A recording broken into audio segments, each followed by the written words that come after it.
Kek, kamu itu nggak punya duit ngapain kesini? Ini rumah sakit elit, bukan untuk orang seperti kamu. Dasar pengemis.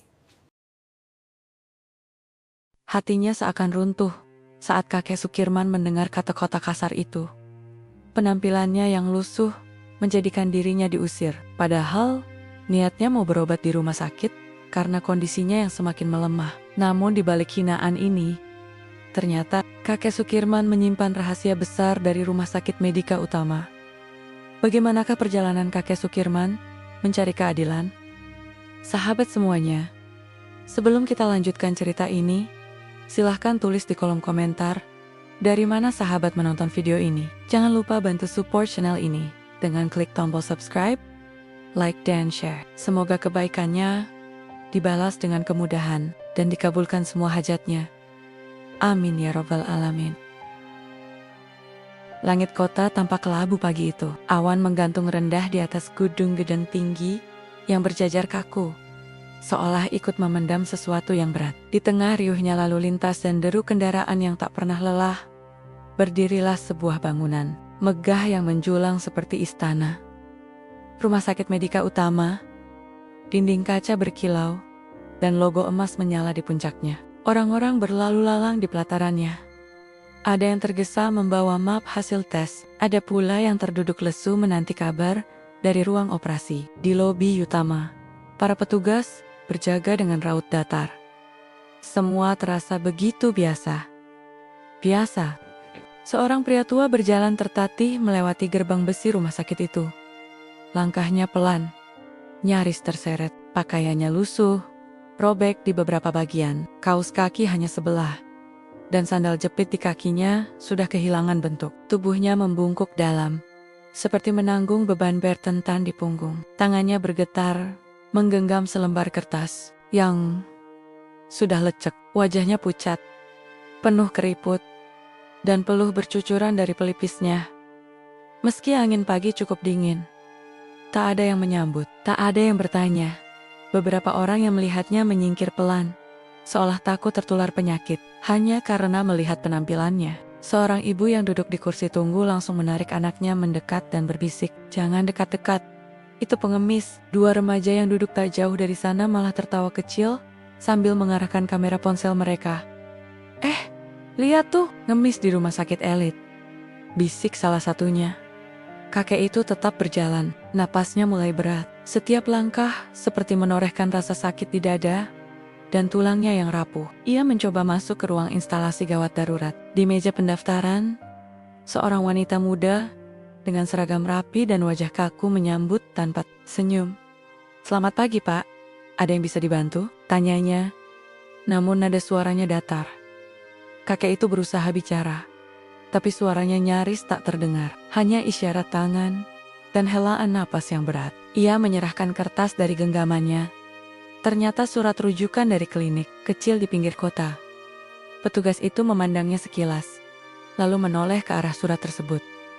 "Bapak dari mana?" tanyanya singkat. Kakek itu hanya menunjuk keluar. Petugas itu mengernyit. "Tidak ada kartu BPJS atau asuransi?" Tak ada jawaban. Kakek itu hanya menggeleng pelan. Napasnya kini mulai tersengal. "Maaf, Pak. Prosedurnya tidak bisa begitu. Bapak harus daftar dulu di loket umum. Itu di gedung sebelah. Di sini hanya untuk pasien dengan data lengkap dan asuransi aktif." Kakek itu mengangkat tangan, seolah memohon. Matanya berkaca, tapi petugas itu berdiri dari kursinya. "Maaf, saya nggak bisa bantu. Silakan Bapak ke bagian informasi saja ya." Seolah belum cukup, seorang petugas keamanan datang menghampiri. "Ada apa ini, Mbak?" "Pengemis, Pak. Nggak bawa identitas lengkap, mau masuk IGD." Jawab sang petugas tanpa menurunkan suaranya sedikit pun. Kakek itu berdiri lemah. Ia mencoba menjelaskan lagi, tapi kata-katanya tidak keluar. Lalu tubuhnya goyah. Satu langkah ke belakang, lalu satu lagi. Dan bruk, ia terjatuh. Kepalanya membentur ujung tembok kaca pintu masuk. Beberapa orang berteriak kecil, tapi tidak ada yang langsung bergerak. Seorang pria muda mengangkat ponselnya, merekam. Astaga, terekam semua, gumamnya dengan senyum di wajah. Petugas keamanan hanya berdiri, tampak ragu. Panggil perawat, dong, teriak seseorang dari kejauhan. Tapi tak ada yang bergerak cepat. Barulah beberapa menit kemudian, seorang perempuan muda berjas putih muncul dari balik pintu. Tubuhnya kecil, rambut dikuncir ke belakang, dan wajahnya menunjukkan kelelahan khas orang yang belum tidur semalaman. Namanya residen magang yang baru saja menggantikan shift jaga malam. Dia melihat kerumunan itu dan segera berlari mendekat. "Ada apa ini?" tanyanya panik. Petugas hanya menunjuk ke tubuh kakek yang kini sudah tak sadarkan diri. "Dia pingsan, dok. Tapi sepertinya bukan pasien resmi. Tadi katanya nggak punya dokumen lengkap." Ayu berjongkok, memeriksa denyut nadi. "Ini gawat, dia hipotermia dan kemungkinan ada gangguan jantung. Cepat bantu saya. Bawa ke ruang tindakan." Namun yang lain hanya saling pandang. Ayu menatap tajam. "Cepat, saya tidak butuh izin kalian untuk menyelamatkan nyawa orang." Dengan bantuan satu perawat yang kebetulan lewat, Ayu membawa kakek itu masuk ke ruang IGD. Ia mengabaikan bisik-bisik di belakang, mengabaikan protes dari petugas administrasi yang mengejar sambil mengeluh soal prosedur. Baginya, yang terpenting saat ini adalah menyelamatkan nyawa. Di dalam ruang perawatan, Ayu langsung meminta EKG, oksigen, dan cairan infus. Tangan kakek itu sangat dingin, tubuhnya menggigil hebat. Namun yang paling membuat Ayu terpaku adalah tatapan mata kakek itu saat tersadar beberapa detik tajam, seperti menyimpan sesuatu yang besar dan belum terucap. Ketika ia membuka baju pasien untuk memasang alat monitor, Ayu melihat luka bekas operasi lama di dada, lalu matanya tertumbuk pada gelang kecil dari kulit tua yang masih melingkar di pergelangan tangan kiri kakek itu. Tertulis samar. Dokter S. Ayu mengerutkan kening. Ia tak tahu pasti kenapa perasaan asing itu tiba-tiba muncul. Tapi satu hal yang ia tahu, kakek ini bukan sembarang orang. Dan mungkin tempat ini telah melupakan sesuatu yang seharusnya mereka jaga. Suara detak monitor jantung terdengar ritmis di ruang perawatan. Udara AC yang dingin menyentuh kulit, namun tak mampu menyamai dinginnya suasana hati Ayu. Ia berdiri di sisi ranjang pasien, memandangi pria tua yang masih terbaring lemah di atas temperature. Selang infus terpasang di lengan kanan, selang oksigen menempel di hidungnya, dan matanya masih terpejam, seolah berada di antara kesadaran dan mimpi yang tak tuntas. Ayu merapikan selimut pasien itu perlahan. Di dadanya masih terpasang kabel EKG, dan hasil monitor menunjukkan adanya gangguan ritme jantung ringan. Namun bukan itu yang membuat Ayu tak bisa tenang, melainkan nama yang ia lihat tertera di gelang kulit usang di pergelangan tangan kiri. Kakek tersebut, Dr. S. Apa mungkin ini hanya kebetulan? Pikirnya dalam hati. Ia mengarahkan pandangan ke meja samping ranjang, tempat data medis pasien baru diletakkan. Nama yang tercantum di sana cukup jelas. Sukirman. Usia, 76 tahun. Alamat tidak jelas. Rujukan dari klinik kecil di pinggiran kota yang nyaris tak terdaftar resmi. Ayu duduk sebentar di kursi dekat tempat tidur. Hatinya belum tenang. Ia merasa familiar dengan nama itu, seolah pernah mendengarnya, membacanya, atau mungkin pernah mendengar orang lain membicarakannya. Tapi dari mana? Lalu suara seorang perawat pria memecah lamunannya. "Dok, kepala IGD tadi marah. Katanya pasien ini belum diverifikasi datanya. Belum masuk sistem, harusnya ditangani setelah semua administrasi selesai." Ayu menghela napas, menatap si perawat dengan wajah letih. "Kita ini manusia, bukan mesin input data. Kalau kita tunggu administrasi, mungkin pasien ini udah meninggal." Perawat itu tak menjawab, hanya mengangguk kecil sebelum keluar meninggalkan Ayu yang kembali tenggelam dalam pikirannya. Hari berganti sore. Setelah memastikan kondisi pasien cukup stabil, Ayu menyempatkan diri untuk beristirahat sejenak di ruang staf. Di sana, ia membuka laptop dan mulai menelusuri arsip lama rumah sakit. Ia mengetik satu nama, Sukirman. Beberapa detik kemudian, muncullah sederet artikel dan dokumen tua. Sebagian telah diarsipkan, sebagian lainnya hanya tersisa dalam bentuk cuplikan, tak utuh. Namun cukup untuk membuat mata Ayu membelalak. Dr. Sukirman, pendiri dan direktur pertama Rumah Sakit Medika Utama, mengundurkan diri secara tiba-tiba. Dr. Sukirman wakafkan semua hartanya untuk mendirikan layanan kesehatan gratis. Kritik pedas Dr. Sukirman soal komersialisasi rumah sakit tak pernah dijawab. Ayu menatap layar tanpa berkedip. Jari-jarinya menggulir halaman demi halaman, membaca setiap kalimat yang terasa seperti potongan puzzle masa lalu. Rupanya, sosok tua yang tadi pagi ditolak masuk ruang IGD dengan hinaan, dan cibiran itu adalah orang yang pernah membangun rumah sakit ini dari awal. Seorang tokoh besar yang jasanya kini seperti dihapus dari catatan sejarah. Kenapa tidak pernah ada yang menceritakan ini padaku? Gumamnya pelan. Ia beranjak dari kursinya dan keluar dari ruang staf. Pikirannya kalut. Tanpa pikir panjang, ia menuju ruangan arsip fisik di lantai 2.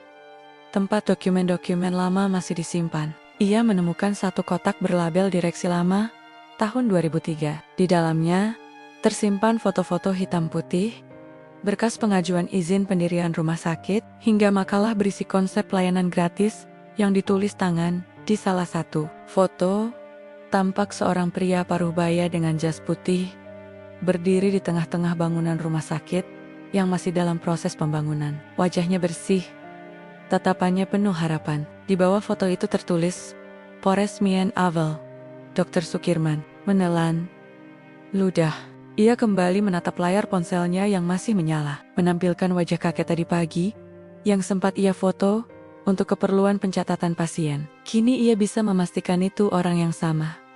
Keesokan harinya, Ayu kembali ke ruang perawatan pagi-pagi. Sekali, kakek Sukirman sudah sedikit sadar, meski tubuhnya masih lemah. Ketika Ayu menyapanya, mata si kakek bergerak pelan menatapnya. "Selamat pagi, Pak," sapa Ayu lembut. "Saya Dokter Ayu, yang merawat Bapak kemarin." Kakek itu mengangguk pelan. Suaranya nyaris tak terdengar, hanya gumaman yang terputus. Ayu mendekat, mencoba mendengar. "Saya tidak punya siapa-siapa. Rumah sakit ini dulu rumah saya." Kalimat itu menghentak hati Ayu. Ia menggenggam tangan kakek itu perlahan. "Pak, benarkah Bapak Dokter Sukirman?" Si kakek menatapnya, tidak menjawab, hanya mengedipkan mata pelan. Tapi Ayu tahu, ia yakin. Hari itu, Ayu tidak bisa bekerja seperti biasa. Hatinya gelisah. Ia ingin menceritakan semua ini kepada seseorang. Tapi ia tahu betapa kerasnya sistem rumah sakit ini. Bukan tempat yang mudah untuk menyuarakan sesuatu yang berbeda. Waktu istirahat, ia duduk bersama salah satu senior, Dr. Randy, sambil menyeruput kopi. "Mas Randy, apa pernah dengar nama Dr. Sukirman?" tanyanya hati-hati. Dr. Randy menoleh, lalu terdiam sesaat. "Kenapa nanya itu? Pasien yang masuk kemarin? Aku yakin dia Dr. Sukirman, pendiri rumah sakit ini." Dr. Randy menghela napas panjang, lalu tertawa kecil. "Aku pernah dengar, tapi katanya dia udah lama meninggal. Atau hilang. Entahlah. Nama itu tabu di sini, Ayu. Banyak cerita yang gak enak. Jangan kamu ungkit-ungkit. Nanti malah kamu kena masalah." Tapi dia benar-benar ada. "Dia pasienku." Randy menggeleng pelan. "Kalau kamu sayang karirmu, jaga jarak dari cerita lama itu. Dunia ini gak sesederhana yang baik." Pasti benar, apalagi di tempat seperti ini. Namun Ayu tak bisa diam. Malam itu ia kembali duduk di samping ranjang pasien. Ia membawa album tua, hasil cetakan dokumen-dokumen yang tadi ia kumpulkan. "Pak," bisiknya pelan, "saya tahu siapa Bapak, dan saya akan bantu." Mata Sukirman menatap kosong ke langit-langit, tapi di sudut bibirnya seperti ada senyum yang nyaris tak terlihat. Senyum seseorang yang selama ini hanya ingin didengar. Ayu tak bisa tidur malam itu. Hingga dini hari, pikirannya terus bergelut antara logika dan nurani. Ia tahu langkahnya berisiko. Rumah sakit tempatnya bekerja bukan sekadar institusi medisia, adalah sistem yang kompleks, dipenuhi hierarki, kebijakan, dan kepentingan yang tak bisa disentuh sembarangan. Tapi kali ini, Ayu tidak bisa lagi diam. Ada suara dari dalam dirinya yang memaksa untuk bertindak. Pagi itu, Ayu kembali ke ruang perawatan dengan membawa segenggam tekad. Dr. Sukirman masih dalam kondisi lemah, namun kesadarannya meningkat. Nafasnya sudah lebih stabil, dan tangannya tak lagi bergetar hebat saat meraih gelas minum yang diberikan perawat. "Selamat pagi, Pak," sapa Ayu sambil tersenyum tipis. Sukirman hanya menoleh, menatap Ayu dengan mata tua yang sudah keruh oleh usia dan penderitaan. "Bapak, masih ingat nama saya?" tanya Ayu pelan. Sukirman mengangguk. Ayu duduk di tepi tempat tidur.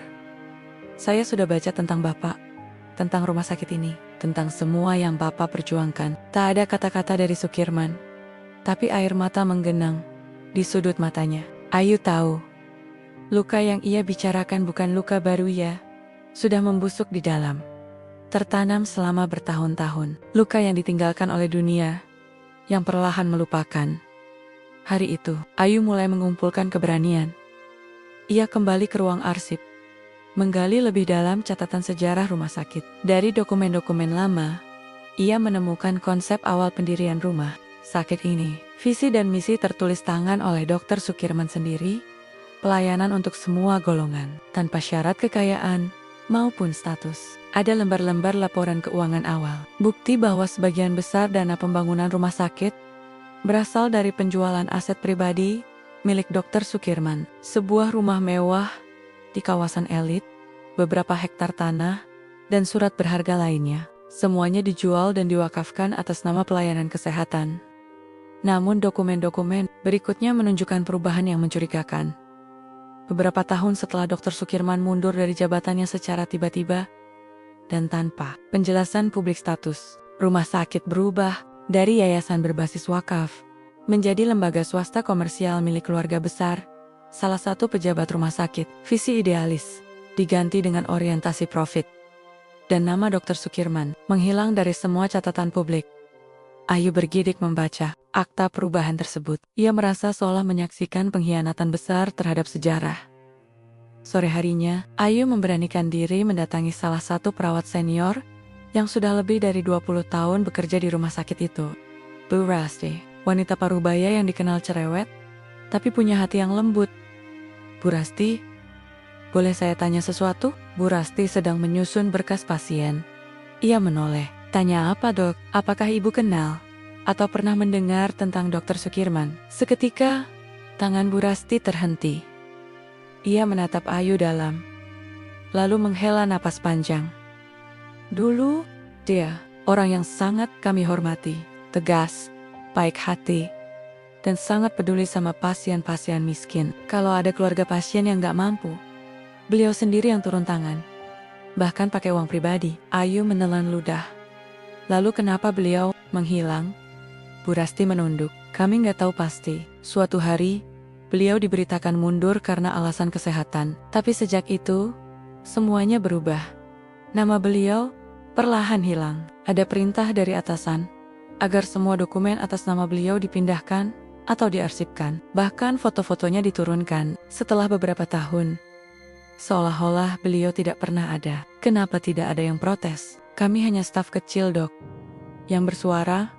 Satu persatu dipindahkan, atau pelen-pelen dikeluarkan. Sejak saat itu, kami belajar untuk diam. Diam. Kata itu menghantam Ayu seperti palu godam. Diam karena takut. Diam karena tahu kebenaran tidak punya tempat di antara kekuasaan dan uang. Malam harinya, Ayu memberanikan diri menemui kepala rumah sakit, Dr. Mardika. Seorang pria dengan rambut perak tersisir rapi, jas yang selalu tampak baru, dan suara yang penuh wibawa setidaknya di mata banyak orang. Ayu mengetuk pintu ruangannya dengan jantung berdebar. "Masuk," sahut Dr. Mardika. Ayu membuka pintu perlahan dan masuk. "Selamat malam, Dok. Maaf mengganggu, saya ingin bicara sebentar." "Silakan. Duduk." Ayu duduk, menahan napas. "Saya merawat pasien atas nama Sukirman. Saya yakin beliau adalah pendiri rumah sakit ini." Dr. Mardika menoleh perlahan, wajahnya tetap tenang, tapi sorot matanya mengeras. "Apa maksudmu?" "Beliau masih hidup. Beliau sakit dan sempat ditolak di IGD. Sekarang sedang dalam perawatan di ruang sebelah." Ada jeda panjang. Lalu, dengan suara sangat pelan, Dr. Mardika menjawab, "Kalau benar itu beliau, saya sarankan kamu tidak membicarakannya ke orang lain. Ada alasan kenapa sejarah tidak selalu ditulis apa adanya." "Maaf, Dok. Tapi saya rasa kita harus jujur. Ini menyangkut kehormatan seseorang yang telah mengorbankan segalanya untuk rumah sakit ini. Dokter Mardika berdiri, suraunya meninggi. Kamu masih muda, Ayu. Idealismu bagus, tapi tidak semua hal bisa kamu ubah. Kamu dokter, bukan jurnalis. Tugasmu menyembuhkan, bukan menggali sejarah lama yang tak lagi relevan. Ayu berdiri juga, matanya menatap langsung ke arah atasannya. Saya hanya ingin melakukan yang benar, Dok, karena saya tahu tidak boleh dikubur oleh birokrasi. Dokter Mardika hanya menatap tajam, tak berkata apa-apa. Tapi Ayu tahu ia sudah menyalakan api. Malam itu, Ayu kembali ke ruang perawatan. Ia mendekati Sukirman yang tengah terlelap. Aku janji, Pak, bisiknya lirih. Aku akan kembalikan nama Bapak. Dunia ini tidak boleh terus lupa. Di luar, hujan mulai turun. Lembut, pelan. Seperti suara langit yang ikut menangis karena sebuah nama telah dicoret oleh tangan-tangan yang pernah diberi kepercayaan. Suasana ruang perawatan pagi itu sunyi. Matahari belum sepenuhnya naik ketika Ayu datang lebih awal dari biasanya. Dengan wajah yang belum sepenuhnya segar, ia membawa sebuah map berisi cetakan dokumen lama, fotokopi arsip sejarah rumah sakit, dan beberapa clipping berita yang sempat ia temukan dari koran-koran digital. Ia membuka pintu perlahan, memastikan pasiennya belum tertidur kembali. Dokter Sukirman tengah duduk bersandar, dengan bantal bertumpuk di punggungnya. Tubuhnya masih kurus dan lemah, tapi matanya mulai memancarkan cahaya yang lebih hidup daripada hari-hari sebelumnya. Ayu tersenyum kecil. "Selamat pagi, Pak." Dokter Sukirman menoleh, senyum tipis tersungging. "Ada yang ingin saya tunjukkan, Pak." Ayu menarik kursi ke samping ranjang dan membuka mapnya. "Ini dokumen-dokumen tentang rumah sakit ini, tentang Bapak, tentang perubahan status yayasan yang terjadi setelah Bapak menghilang dari publik." Sukirman mengerutkan kening, lalu memandangi satu persatu berkas yang disodorkan. Tangannya bergetar ketika menyentuh lembar fotokopi surat pendirian rumah sakit. Di situ tertera tanda tangannya yang lama. Di sebelah lembar lain memperlihatkan perubahan status yayasan menjadi milik privat sebuah keluarga yang tak asing di telinganya. "Bukan kesepakatan saya," ucap Sukirman dengan suara serak. "Saya tidak pernah menyetujui pengalihan ini." Ayu menatapnya dalam. "Pak, saya tahu ini menyakitkan, tapi saya pikir Bapak harus tahu, rumah sakit ini bukan lagi seperti yang dulu Bapak bangun. Sekarang, semuanya tentang uang. Tidak ada tempat bagi orang miskin. Bahkan, Bapak sendiri ditolak di depan IGD." Wajah Sukirman mengeras. Matanya berkaca-kaca. Ia tidak menangis. Tidak perlu. Tatapannya cukup untuk mewakili semua kepedihan yang selama ini terkubur dalam diam. "Lalu, siapa yang bertanggung jawab sekarang?" tanyanya pelan. Ayu menghela napas. "Direktur saat ini, Dokter Mardika. Dia salah satu dokter muda saat Bapak masih memimpin. Tapi sekarang, dia yang paling berkuasa di sini." Sukirman memejamkan mata sejenak. "Saya ingat dia. Ambisius, pintar, tapi dulu masih tahu batas." Ayu menggenggam tangan Sukirman pelan. "Bapak ingin bicara langsung dengan mereka, butuh waktu lama sebelum." Sukirman menjawab. "Tapi, akhirnya, ia mengganggak siang harinya." Ayu memberanikan diri menghubungi pihak manajemen rumah sakit. Ia meminta pertemuan khusus di ruang pertemuan lantai 4. Awalnya ditolak, tapi ketika ia mengancam akan menyebarkan informasi ke media, mereka luluh. Pertemuan itu berlangsung tanpa publikasi, tertutup. Hanya beberapa pejabat yayasan, Dokter Mardika, 2 pengacara rumah sakit, dan Ayu yang menemani Sukirman dengan kursi roda. Saat Dokter Sukirman masuk ke ruangan, semua mata tertuju padanya. Beberapa tidak mengenali, beberapa tampak terkejut, dan sebagian lainnya hanya duduk kaku, berpura-pura tak terusik. Dokter Mardika berdiri, menyambutnya dengan senyum tipis. "Selamat siang, Pak. Kami tidak menyangka Bapak masih sehat." Sukirman menatapnya tajam. "Bukan saya yang hilang, kemanusiaan kalian yang mati." Ucapan itu membuat ruangan membeku. Tidak ada basa-basi, tidak ada sopan santun basi-basi yang biasa mewarnai ruang pertemuan institusi besar. Hanya dentuman kebenaran yang ditahan bertahun-tahun. rumah sakit ini. Saya bangun bukan untuk dijadikan mesin uang. Saya wakafkan tanah dan harta saya. Bukan agar kalian jadikan bisnis keluarga. Saya percayakan institusi ini untuk terus hidup dengan hati, bukan mati oleh angka. Dr. Mardika mencoba tersenyum diplomatis. Kami hanya menjalankan sistem yang lebih efisien, Pak. Dunia berubah. Ideal Lime tidak selalu bisa bertahan di tengah tantangan zaman. Berarti kalian menyerah, bentak Sukirman dengan nada tajam yang mengejutkan semua orang. Ia mengambil napas dalam, lalu melanjutkan. Kalau begitu, kalian tidak layak duduk di sini. Tidak layak memakai nama rumah sakit ini. Tidak layak menyentuh satupun bangunan yang saya dirikan dengan air mata dan darah. Salah satu pengacara rumah sakit menyela. Dengan segala hormat, Pak Sukirman, berdasarkan dokumen legal, status kepemilikan rumah sakit ini sah secara hukum. Jika ada sanggahan, Bapak bisa menggugat secara resmi melalui jalur pengadilan. Sukirman menatapnya lama. Kalian pikir saya datang untuk menggugat? Tidak. Saya datang untuk memperingatkan. Hari ini, saya menyuarakan kebenaran yang kalian kubur, dan dunia akan tahu. Ayu berdiri dan membuka tasnya. Ia mengeluarkan sebuah flash disk kecil.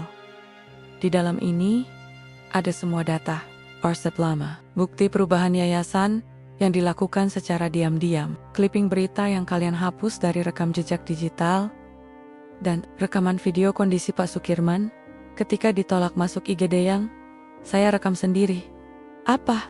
Salah. Satu anggota yayasan bangkit dari kursinya. Kau tidak berhak. Diam. Ayu memotong tajam. Saya punya hak sebagai dokter, dan saya punya tanggung jawab sebagai manusia. Kalian bisa hentikan saya, tapi kalian tidak bisa menghentikan kebenaran. Dr. Mardika bangkit, wajahnya memerah. Kalau kau berpikir bisa menggulingkan sistem, ini hanya dengan video dan idealisme. Kau salah besar, Ayu. Sukirman berdiri dari kursi roda, meski tertatih dan dibantu Ayu. Tubuhnya lemah, tapi matanya tajam. Saya pernah membangun tempat ini dari nol, dengan tangan saya sendiri, dan saya akan menuliskannya kembali dengan atau tanpa bantuan kalian. Hari itu menjadi gemuruh di balik tembok rumah sakit. Malamnya, Ayu menyebarkan data ke beberapa media. Tidak semuanya mau memuat, tapi satu. Portal berita lokal akhirnya merilis berita berjudul Pendiri Rumah Sakit Medika Utama muncul kembali dulu kini ditolak. Artikel itu menjadi viral dalam semalam. Masyarakat mulai berdatangan. Mahasiswa kedokteran menggelar aksi solidaritas. Para alumni rumah sakit yang pernah diajar langsung oleh Dr. Sukirman mengangkat suara. Dunia yang pernah diam. Mulai pagi itu, ruangan Direktur Utama Rumah Sakit Medika Utama tampak lebih ramai dari biasanya.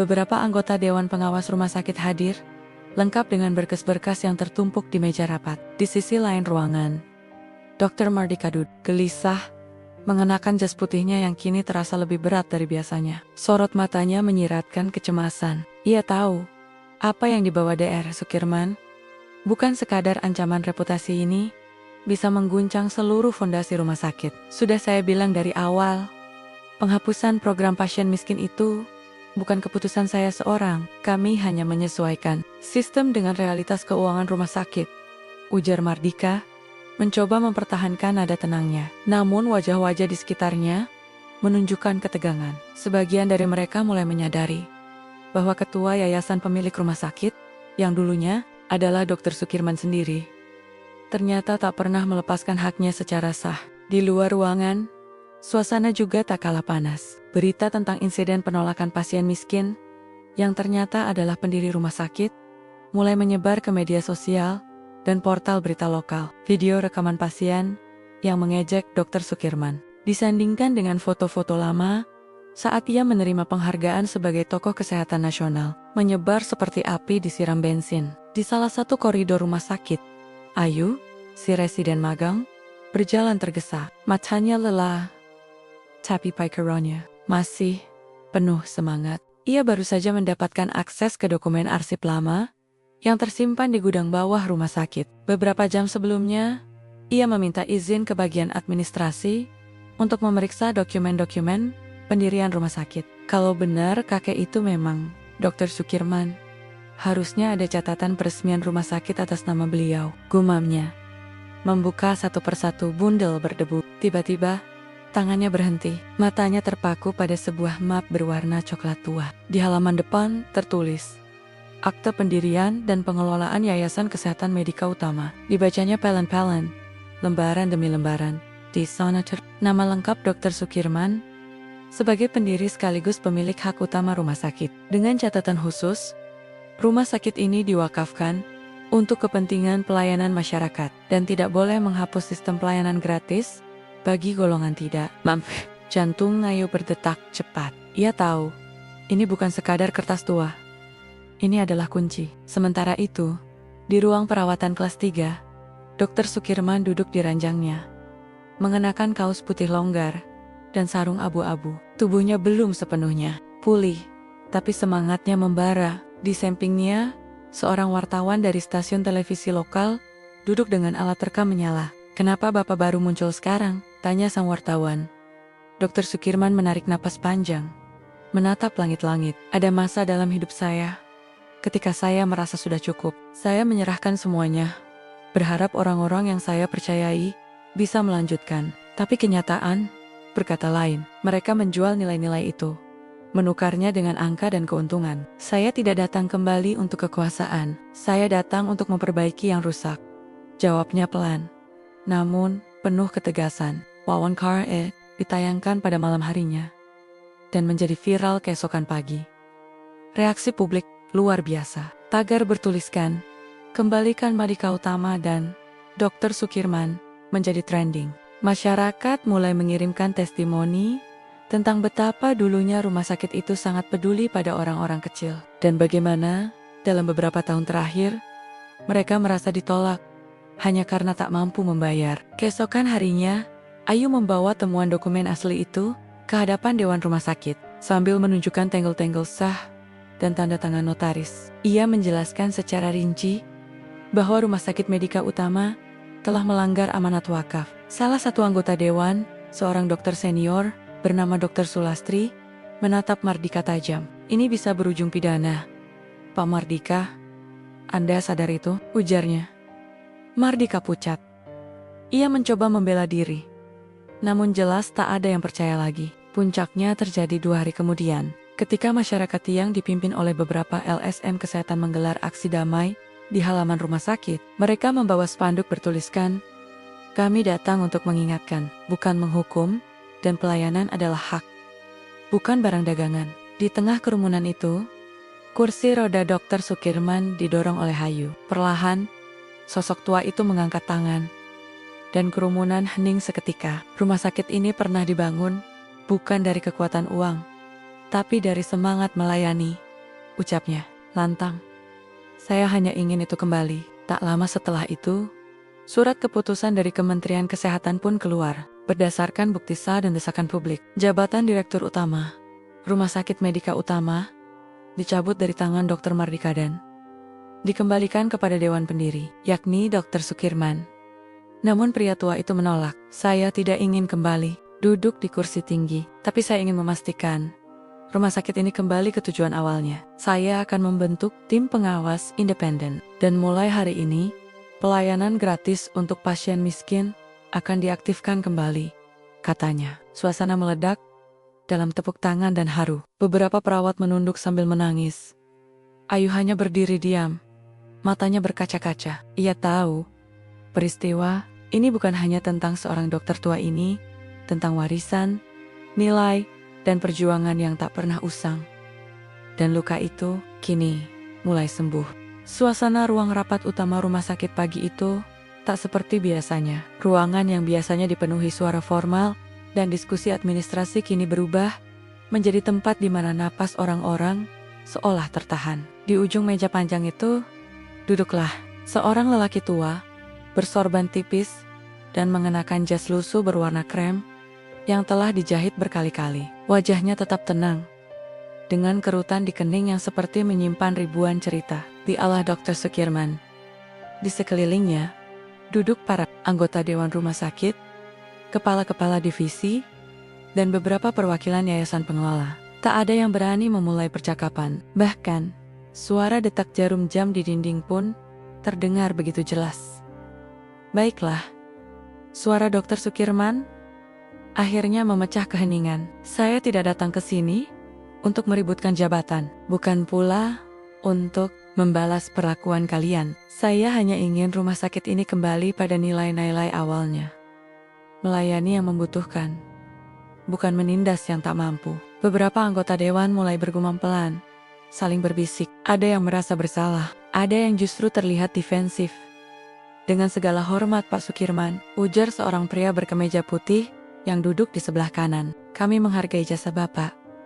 Tapi zaman sudah berubah. Pelayanan kesehatan butuh biaya. Dan sistem yang Bapak wariskan sudah tidak relevan lagi. Dokter Sukirman tersenyum tipis. Ia membuka map coklat tua yang telah dibawanya sejak masuk ke ruangan. Dari dalamnya, ia mengeluarkan beberapa lembar dokumen dan meletakkannya di atas meja. Ini adalah akta wakaf rumah sakit ini. 15 tahun lalu, saya wakafkan tanah dan bangunan ini. Untuk umat Dengen Sayrat, tidak boleh ada penolakan pasien karena alasan ekonomi dan berdasarkan hukum, selama akta ini belum dibatalkan oleh Mahkamah Agung. Maka semua keputusan dewan yang bertentangan dengan prinsip wakaf adalah batal demi hukum. Semua mata terbelalak, tak ada yang menduga bahwa lelaki tua itu masih menyimpan dokumen sekuat ini. Kepala yayasan bahkan terlihat panik membuka berkas di depannya. Dokter Sukirman melanjutkan, suaranya tetap tenang, namun tegas. Jika kalian tetap ingin mempertahankan sistem ini, saya akan ajukan gugatan, bukan untuk kepentingan saya pribadi, melainkan untuk mereka yang tak pernah kalian lihat. Karena mereka datang dengan pakaian yang kalian anggap hina. Ia berdiri perlahan, mengambil tongkat kayunya, dan menatap satu persatu wajah di sekeliling ruangan. Saya bukan siapa-siapa lagi, hanya seorang tua yang tubuhnya sudah ringkih dan suaranya pelan. Tapi saya percaya satu hal, keadilan akan tetap hidup selama masih ada satu saja hati yang tak mati karena keserakahan. Seketika, suasana ruang rapat berubah muram. Beberapa orang tertunduk, ada yang menahan napas. Dan saat Dokter Sukirman melangkah keluar, hanya suara derap tongkat kayu yang menyentuh lantai marmer yang terdengar.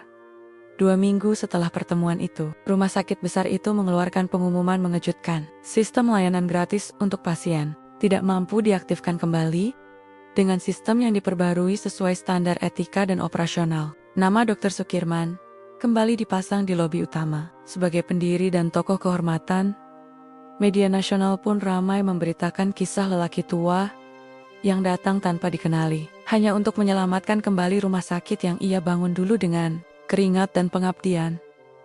Banyak yang terinspirasi, banyak pula yang malu setelah tahu bahwa mereka pernah ikut mencibir dan menolak seseorang hanya karena penampilan luarnya. Sementara itu, Dokter Sukirman memilih untuk kembali hidup sederhana di sebuah rumah kayu kecil di pinggiran kota. Ia tak mau diberi jabatan, tak ingin diberi penghargaan. Baginya, melihat satu pasien miskin tersenyum saat mendapat pengobatan tanpa harus memikirkan biaya adalah hadiah yang jauh lebih besar daripada semua penghormatan duniawi. Suatu pagi, Ayu datang ke rumah itu membawa beberapa hasil uji lab dan laporan bulanan.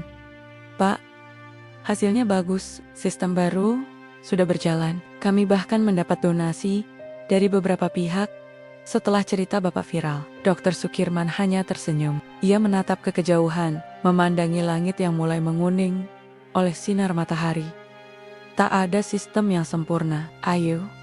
Tapi selama masih ada orang-orang seperti kamu, aku percaya rumah sakit itu akan tetap menjadi rumah bagi mereka yang terluka. Iwi kecil menunduk dengan mata berkaca-kaca. Ia tahu lelaki tua di hadapannya bukan sekadar dokter. Ia adalah cahaya kecil yang mengingatkan manusia tentang hakikat kemanusiaan. Di luar, angin bertiup pelan, daun-daun kering berjatuhan di pekarangan rumah. Namun di hati mereka yang pernah disentuh kebaikan, nama Dokter Sukirman akan selalu hidup bukan sebagai legenda, tapi sebagai kenyataan tentang cinta, pengabdian, dan perjuangan yang tak lekang oleh waktu.